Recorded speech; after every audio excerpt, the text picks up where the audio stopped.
تو فائدہ کیا ہوگا اس کا؟ فائدہ یہ ہوگا کہ فلا یمنع ان يدخل الجنۃ الا ان يموت، اسے جنت میں داخل ہونے سے صرف اس کی موت آڑے آ رہی ہے۔ جب اس کی موت ہوگا جائے گی، جب اس کا انتقال ہو جائے گا، وہ جنت میں جائے گا۔ آیت الکرسی کی یہ فضیلت بیان کی گئی ہے۔ تیسری فضیلت، یہ حدیث صحیح بخاری کی، حضرت ابو ہریرہ رضی اللہ تعالیٰ عنہ اس حدیث کے راوی ہیں، ایک واقعہ بیان کرتے ہیں۔ کہتے ہیں اللہ کے رسول صلی اللہ علیہ وسلم نے مجھے زکوٰۃ کے مال پر نگراں مقرر کیا۔ اللہ کے رسول نے مجھے زکوٰۃ کے مال پر نگرانی کے لیے مقرر کیا۔ میں کیا دیکھتا ہوں کہ رات کا وقت جب ہوتا ہے، ایک آدمی آتا ہے، آ کر وہ اناج کو چپکے بھرنا شروع کر دیتا ہے اپنے تھیلے میں، چوری کرنے لگتا ہے۔ کہتے ہیں میں جب اس کو پکڑتا ہوں، میں کہتا ہوں لأرفعن امرک الی رسول اللہ صلی اللہ علیہ وسلم، میں تمہاری بات رسول اللہ تک پہنچا دوں گا۔ وہ روتا ہے، کہتا ہے کہ میں بڑا غریب آدمی ہوں، چھوٹے چھوٹے بچے ہیں میرے، مجھے چھوڑ دیا جائے۔ ابو ہریرہ بیچارے نرم دل آدمی ابو ہریرہ چھوڑ دیتے ہیں۔ اللہ کے رسول چونکہ وحی آپ کے طرف ہوتی ہے، آپ کو ساری باتیں بتلائی جاتی ہیں اس طرح کی۔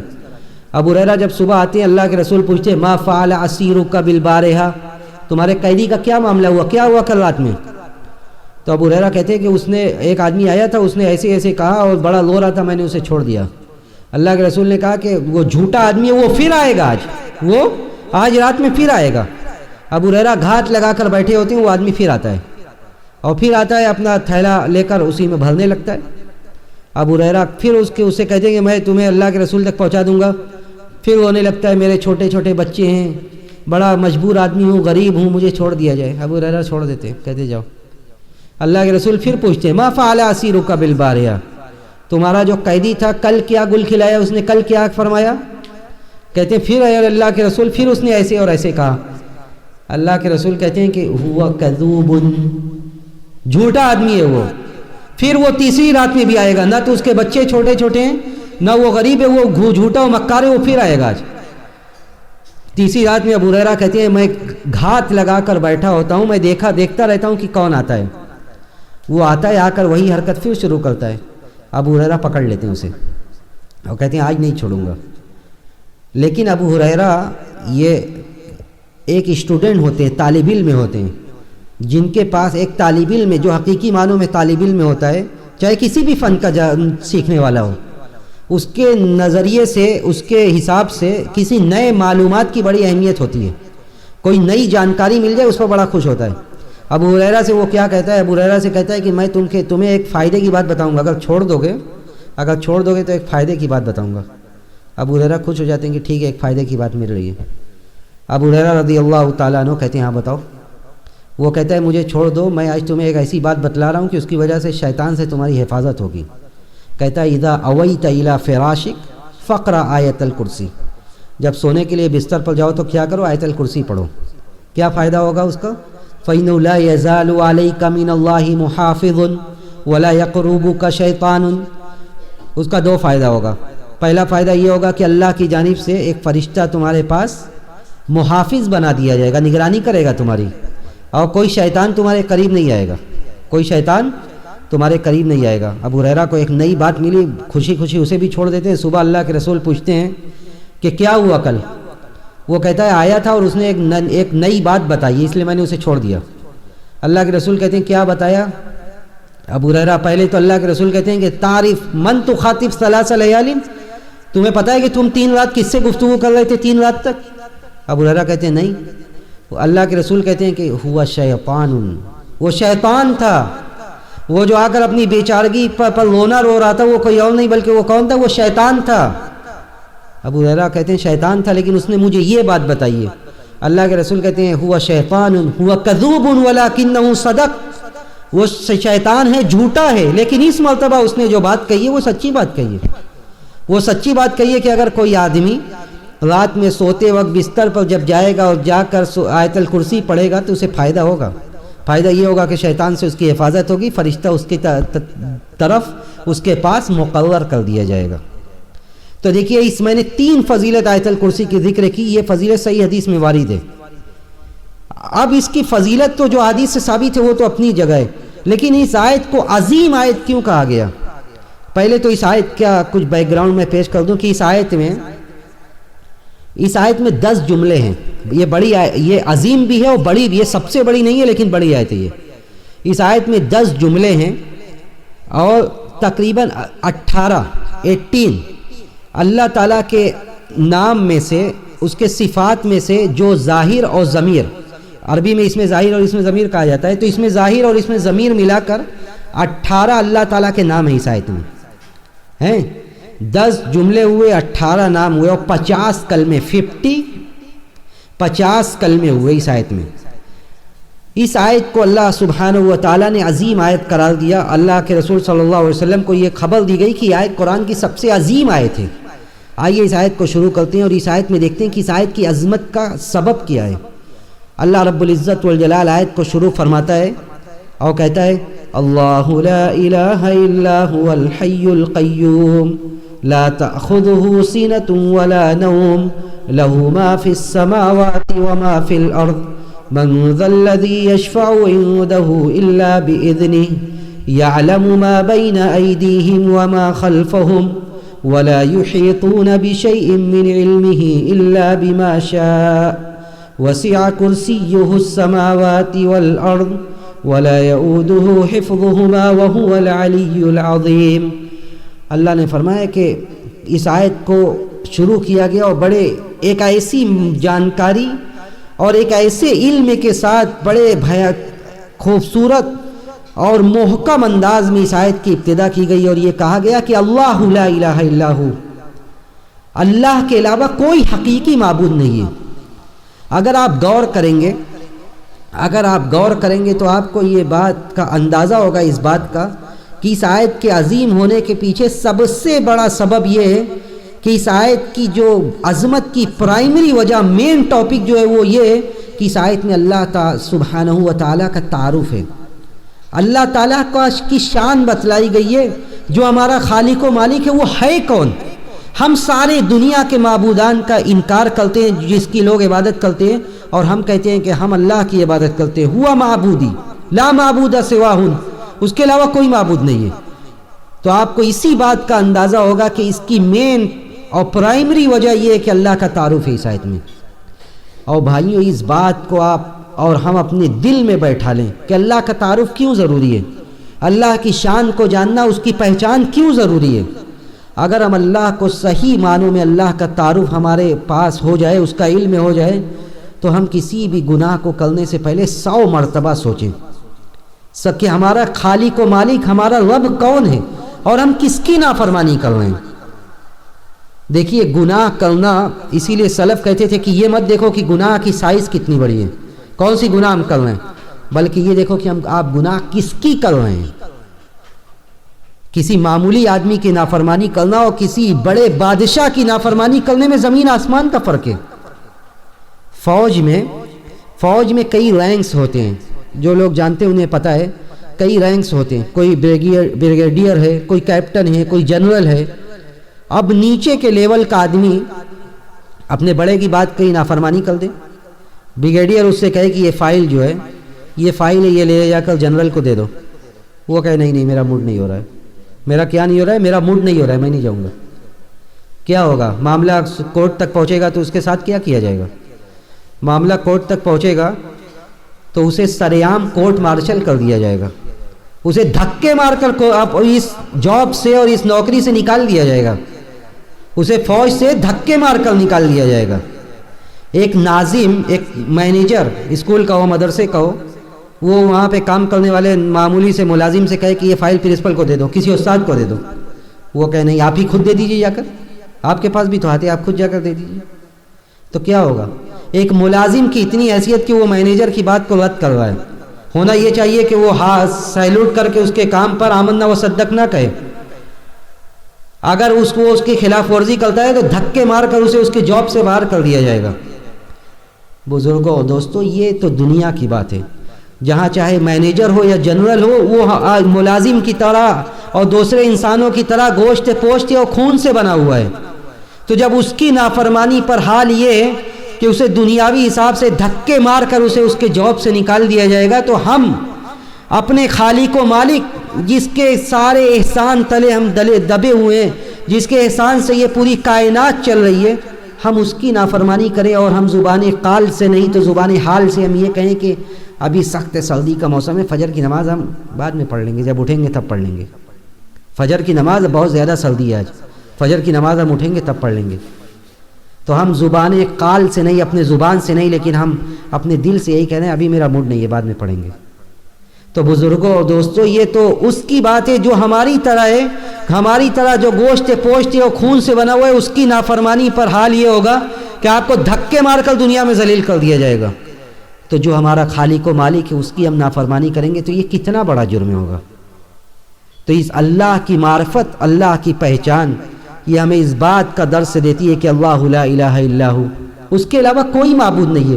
دنیا میں معبود بہت سے پائے جا سکتے ہیں، ظاہری معبود بندگی لوگ بہت کی کر رہے ہیں، شجر و حجر، پیڑ پودے، سب کی لوگ بندگی کر رہے ہیں، لیکن اللہ کی معبود، اللہ کے بندے ہونے کی حیثیت سے ہماری جو ذمہ داری ہے وہ یہ ہے کہ اللہ لا الہ الا هو الحی. اللہ نے کہا کہ اللہ کے علاوہ کوئی معبود نہیں ہے. ہماری جتنی عبادتیں ہیں، جب ہم نے توحید کا کلمہ پڑھا تو جتنی بھی عبادتیں ہیں، نماز، روزہ، زکوٰۃ، قربانی، حج، یہ سب جو ہے یہ سب کس کے لیے؟ یہ سب صرف اور صرف یہ اللہ کے لیے. اللہ نے حکم دیا کہ اے نبی آپ بتلائیے لوگوں کو یہ بات، اے نبی آپ لوگوں کو یہ بات بتلائیے. قل ان صلاتي ونسكي ومحياي ومماتي لله رب العالمين. قل ان صلاتي ونسكي ومحياي ومماتي لله رب العالمين.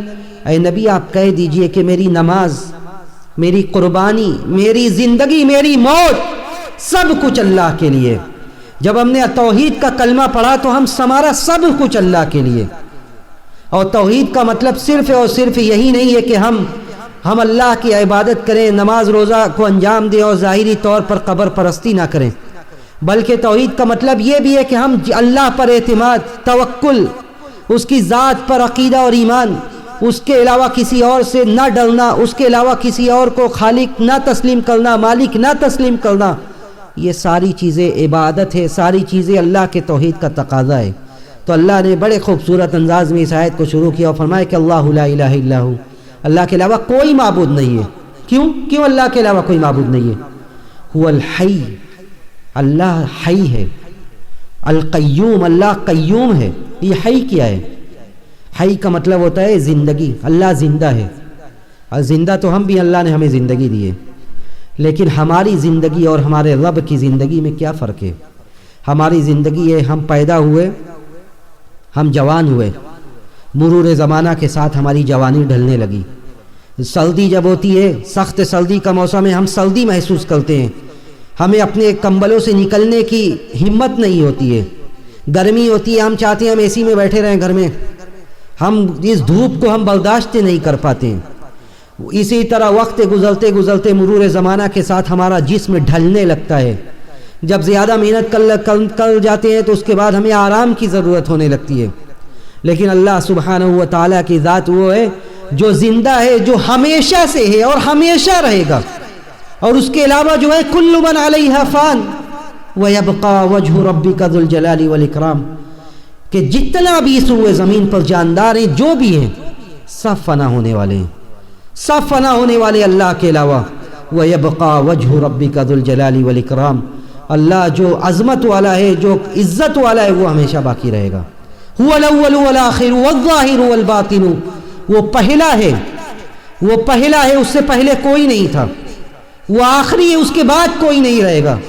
ساری کائنات فنا ہو جائے گی، جسے بھی اللہ نے پیدا کیا ہے سب ختم ہو جائیں گے، اور وہ نہ تو کبھی ختم ہو سکتا ہے نہ کبھی ختم ہوگا وہ ذات. دوسری کیا صفت ہے؟ وہ قیوم ہے. ہم یہاں پہ بیٹھے ہوئے اس زمین کو اللہ نے قائم کیا ہے، زمین کو اس طرح بنایا کہ وہ ہم اس پر بیٹھ سکیں، ہماری ذات کو اس طرح بنایا کہ ہم چل سکیں. قیوم ہے، وہ قائم بھی نفسی ہے، وہ خود سے بنا ہوا ہے، وہ کسی کا محتاج نہیں ہے، وہ کسی کا محتاج نہیں ہے، اور ہم اس کے محتاج ہیں. انسان اور اس کائنات کی ایک ایک مخلوق اس کی محتاج ہے. اس کائنات کا معمولی سا نظام اگر اللہ سبحانہ و تعالیٰ اس میں خلل واقع کر دیتا ہے تو لوگ پریشان ہو جاتے ہیں، ساری تدبیریں الٹی پڑ جاتی ہیں. زمین ہلنے لگتی ہے، لرزہ طاری ہو جاتا ہے، زلزلہ آ جاتا ہے، ساری مشین، ساری ٹیکنالوجی فیل ہو جاتی ہے۔ ابھی روزانہ کئی دنوں سے میں اس بات پر غور کر رہا ہوں، روزانہ موسم وبھاگ کے لوگ جو آتا ہے اس میں دکھاتے ہیں کہ آج صبح 9 بجے سے دھوپ نکلے گی۔ مثال کے طور پر کل رات میں دیکھ رہا تھا کہ آج کے بارے میں بتا رہے تھے کہ صبح 9 بجے کا جو موسم ہوگا وہ دھوپ نکلی رہے گی۔ آج کیا ہوا ہم دیکھ رہے ہیں، آج 3 بج گیا، دھوپ نہیں نکلی ہے۔ یہ ان کا اندازہ ہے جو اکثر و بیشتر حالات میں فیل ہوتا رہتا ہے۔ تو اللہ سبحانہ و تعالیٰ کی ذات وہ ہے جو حی ہے اور وہ قیوم ہے، اور ان دونوں صفت کو اللہ رب العزت والجلال نے ایک ساتھ بیان کیا، حی اور قیوم کو ایک ساتھ بیان کیا۔ اس کا فائدہ یہ ہے کہ اللہ سبحانہ و تعالیٰ سارے صفات جلال و کمال سے متصف ہے، کیونکہ جو ذات کامل ہے، جب کوئی ذات کامل ہے تو اس کی ساری صفت کامل ہوگی۔ ہم نہ تو انسان، نہ تو ہماری ذات کامل ہے، نہ ہماری صفات کامل ہے۔ یعنی جب انسان کے اندر بذات خود نقص ہے، انسان کے اندر اس کی پیدائش میں اللہ سبحانہ و تعالیٰ کی محتاجگی بار بار آتی ہے۔ اللہ تعالیٰ نے انسان سے کہا کہ قرآن میں پوچھا گیا سوالیہ انداز میں انسانوں کی حیثیت کو واضح کرنے کے لیے کہ من ای شیء خلق، اللہ نے انسانوں کو کس چیز سے پیدا کیا ہے؟ ہم نے تمہیں کس چیز سے پیدا کیا ہے؟ آج جس چیز پر تم مغرور ہو، دھوکہ کھائے جا رہے ہو، اپنے آپ پر اکڑ رہے ہو، اترا رہے ہو، تمہاری پیدائش کس چیز سے ہوئی تھی؟ ایک حقیر اور نطفے اور گندے پانی سے، من نطفۃ خلقہ فقدرہ، اللہ نے ایک حقیر اور نطفے سے، ایسے پانی سے جس کی کوئی حیثیت نہیں تھی، اس سے تمہیں انسان کو بنا دیا۔ تو انسان تو زندہ ہے، لیکن انسان کی زندگی مولا کائنات کی احسانوں کی مرہون منت ہے۔ اللہ تعالیٰ جیسے چاہتا ہے، جتنی سانسیں اللہ نے ودیت کی دی اتنی سانسیں ہم جیتے ہیں، اور آخرت میں بھی اللہ جب چاہے گا، جس طرح چاہے گا اس طرح ہمیں بنائے گا۔ تو اللہ نے اس آیت کو شروع کیا اور فرمایا کہ اللہ لا الہ الا ہو الحی القیوم، وہ حی ہے، وہ قیوم ہے۔ اس کے بعد اللہ نے فرمایا لا تأخذہ سینۃ ولا نوم، کہ اللہ کو نہ تو نیند آتی ہے نہ اونگ آتی ہے۔ اس سے جو یہود و نصارہ ہیں، جو کرسچن ہیں، ان کا اس بات کا عقیدہ تھا کہ اللہ تعالیٰ تھک جاتا ہے، نعوذ باللہ اللہ تھک گیا۔ 6 دنوں میں اس نے مخلوق کو، اس نے کائنات کو بنایا اور 7ویں دن گیا آرام کرنے کے لیے، نعوذ باللہ۔ اللہ نے فرمایا کہ یہ تم اپنی ذات پر اللہ کو قیاس مت کرو، لا تأخذہ سینۃ ولا نوم۔ اس ذات کی زندگی ایسی ہے، اس کی قیومیت ایسی ہے کہ اسے نہ تو نیند کی ضرورت ہے نہ اونگ کی ضرورت ہے۔ نیند ہمارے جیسے کمزور خلقت کے لوگوں کو آتی ہے، جسے آرام کی ضرورت ہے، اس کے لیے اللہ نے نیند بنائی کہ جب 5-6 گھنٹہ کام کر لیتا ہے تو آرام کی ضرورت پڑ جاتی ہے۔ جب تھک جاتا ہے انسان، اس کا جسم جواب دینے لگتا ہے تو اونگ آنے لگتی ہے۔ اللہ کی ذات ایسی نہیں ہے۔ وَلَقَدْ خَلَقْنَا السَّمَاوَاتِ وَالْأَرْضَ فِي 6 أَيَّامٍ وَمَا مَسَّنَا مِن لُغُوبٍ، ہم نے آسمان و زمین کو پیدا کیا، وَلَقَدْ خَلَقْنَا السَّمَاوَاتِ وَالْأَرْضَ وَمَا بَيْنَهُمَا، ہم نے آسمان و زمین سب پیدا کیا، ہمیں تھکاوٹ نہیں پہنچی، ہم تھکے نہیں، ہمیں نہیں تھکاوٹ پہنچی ہے، بلکہ یہ نیند، یہ اونگ، یہ تو انسانوں کی فطرت ہے۔ تو اللہ کی ذات و صفات کو کبھی انسان پر قیاس، انسان سے نہیں اندازہ کرنا ہے، بلکہ وہ ذات وہ ہے، لہو ما فی السماوات و ما فی الارض، اس کے لیے سب کچھ ہے۔ لا تأخذہ سینۃ ولا نوم۔ اس کے بعد اللہ نے کیا فرمایا؟ لہو ما فی السماوات و ما فی الارض، اللہ کے لیے آسمان و زمین میں سب کچھ ہے۔ آپ کچھ دیر کے لیے اس آیت کے معنی میں ڈوب جائیے کہ اللہ کے لیے آسمان و زمین میں سب کچھ ہے۔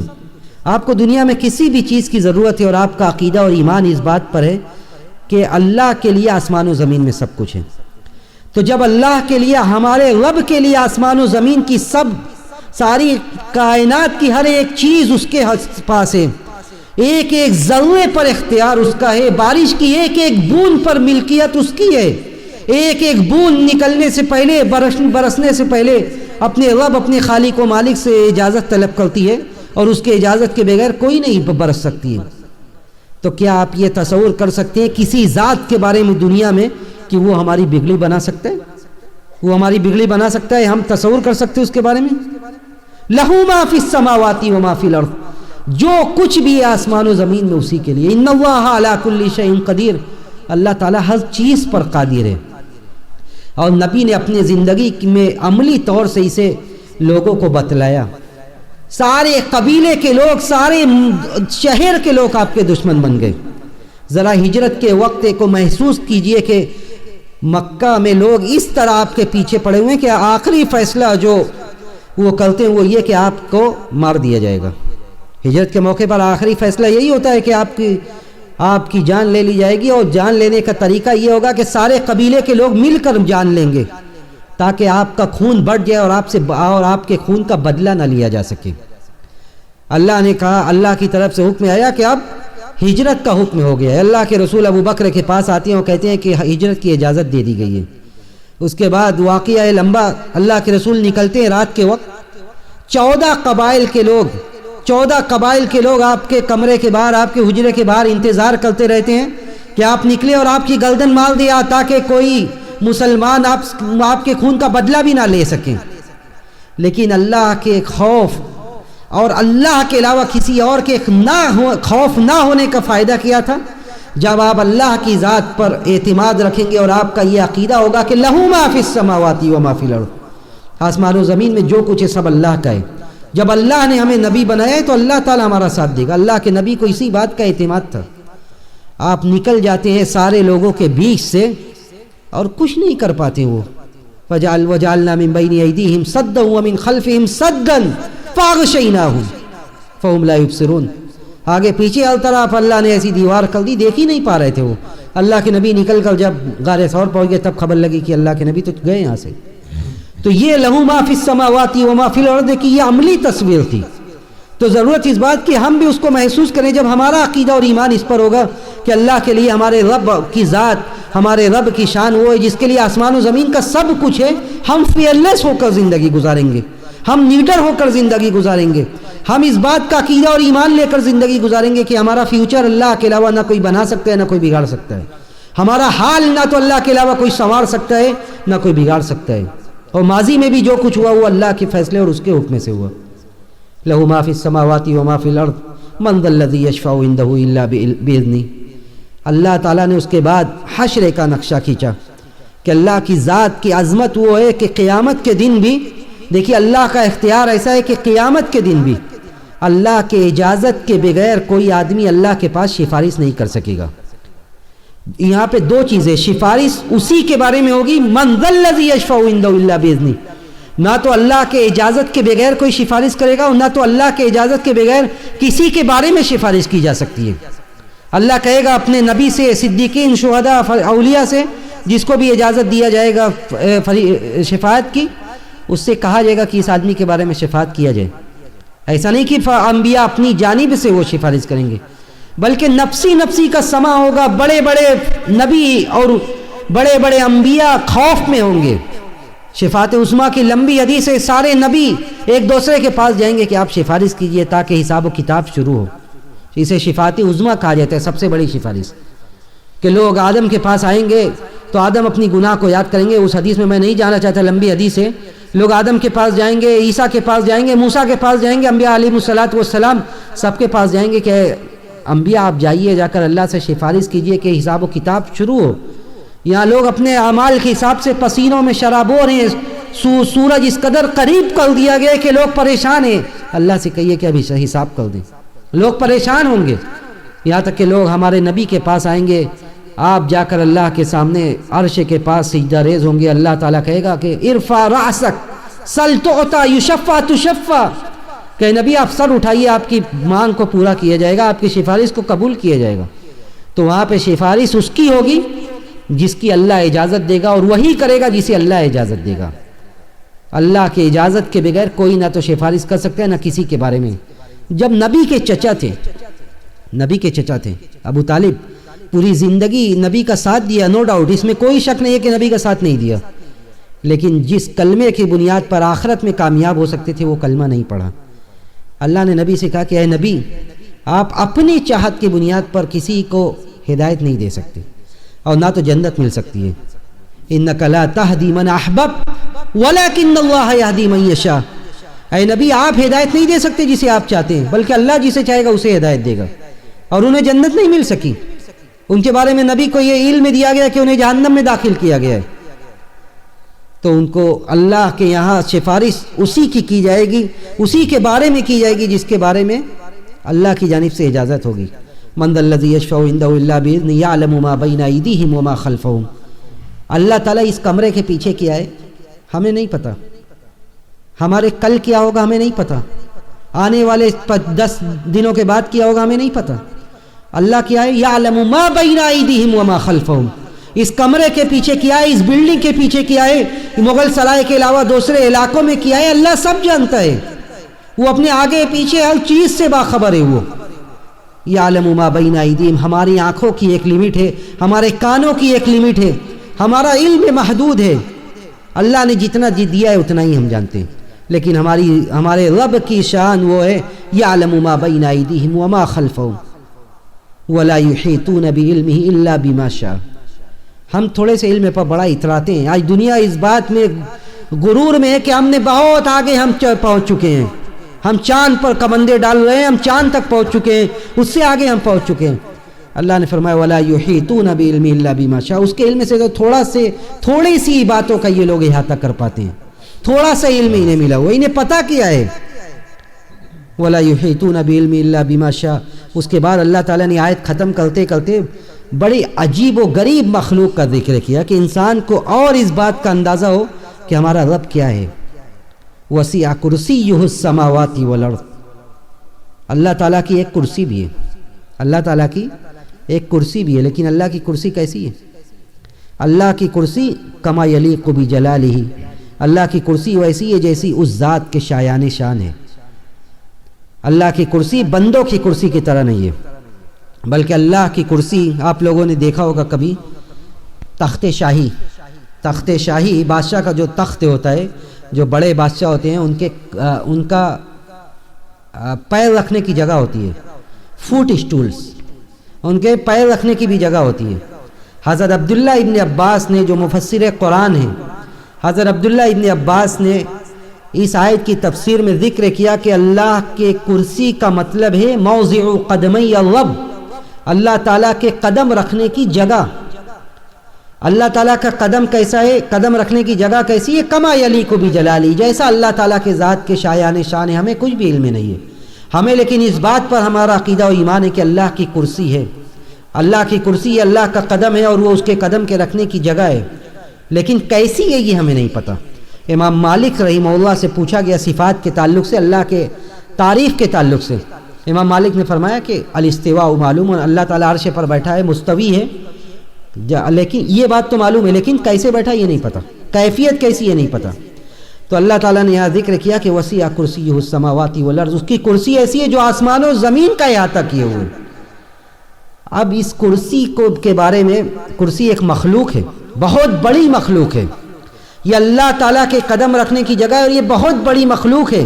یہ بات میں اس لیے بیان کر رہا ہوں کہ انسان اپنے رب کی عظمت کا اندازہ کرے، کہ حدیث کے اندر اللہ کے رسول صلی اللہ علیہ وسلم نے فرمایا کہ السماوات السبع والارضین السبع، یہ ساتوں زمین ساتوں آسمان کرسی کے مقابلے میں ایسے ہی ہے جیسے ایک بہت بڑے صحرا میں، ایک بہت بڑی فیلڈ میں، ایک بہت بڑی میدان میں ایک معمولی سی انگوٹھی پھینک دی جائے، ایک معمولی سی انگوٹھی پھینک دی جائے گی ایک بہت بڑے میدان میں، کیا اس میدان میں جا کر آپ انگوٹھی تلاش کر لیں گے؟ کوئی حیثیت ہی نہیں ہوگی، پتہ نہیں ہوگا کہاں گئی وہ۔ تو یہ کرسی اتنی بڑی مخلوق ہے اللہ کی کہ اس کرسی کے مقابلے میں ساتوں زمین ساتوں آسمان ایسے ہی ہے جیسے ایک بہت بڑے صحرا میں ایک معمولی سی انگوٹھی۔ اور اس کرسی کی حیثیت عرش کے مقابلے میں، جو اللہ کا عرش ہے وہ اتنی بڑی مخلوق ہے کہ اس عرش کے مقابلے میں اس کرسی کی حیثیت ایسے ہی ہے جیسے ایک بہت بڑے صحرا میں، ایک بہت بڑی میدان میں ایک معمولی سی انگوٹھی پھینک دی جائے جس کی کوئی حیثیت و کوئی وقعت نہ ہو۔ ہمارا رب وہ ہے، ہمارا رب وہ ہے جس کی اتنی بڑی بڑی مخلوق ہے۔ یہ سورج ہم دیکھ رہے ہیں، آپ ذرا کبھی نیٹ پر دیکھیے کہ یہ زمین، یہ آسمان، یہ یونیورسل، یہ کائنات جو ہے، یہ کائنات سورج کے مقابلے میں اس کی کیا حیثیت ہے؟ سورج ہم دیکھ رہے ہیں اتنا بڑا، لیکن سورج اتنا بڑا ہے جس میں کہا جاتا ہے کہ 1 ملین یونیورسل کی جگہ ہے اس سورج کے اندر، اور اس اتنے بڑے مخلوق کی حیثیت اللہ کے سامنے یہ ہے کہ یہ اتنی بڑی مخلوق، یہ سورج یہ روزانہ ڈوبتا ہے، ابھی ڈوبنے کا وقت ہو رہا ہے، یہ ڈوبتا ہے اور جا کر اپنے رب کے پاس سجدہ کرتا ہے، اس کے عرش کے پاس، اور اجازت طلب کرتا ہے، اسے اجازت دیا جاتا ہے کہ وہ اگلی صبح وہ دوبارہ مشرق سے نکلے اور مغرب میں غروب ہو جائے، یہاں تک کہ جب اس کائنات کا آخری دن ہوگا اس دن اس سورج کو حکم دیا جائے گا کہ اب ارجعی من حیث جئتی، ارجعی من حیث جئتی، جہاں سے آئے ہو وہیں لوٹ جاؤ، اب تمہیں نکلنے کی اجازت نہیں ہے۔